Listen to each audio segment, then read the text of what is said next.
To start, make sure the engine hood, doors and trunk are closed. Turn transmitter key in the electronic ignition lock control unit to position 1 by pressing start-stop button quickly once. Make sure you have a trip menu item in multifunctional display selected. Press and hold down the phone button on steering wheel and then within 1 second press OK button and hold both for approximately 5 seconds. Using arrow buttons, scroll to Assist Plus and press OK button.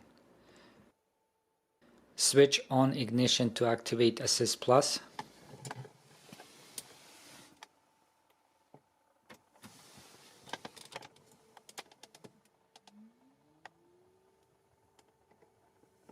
Select Full Service and press OK.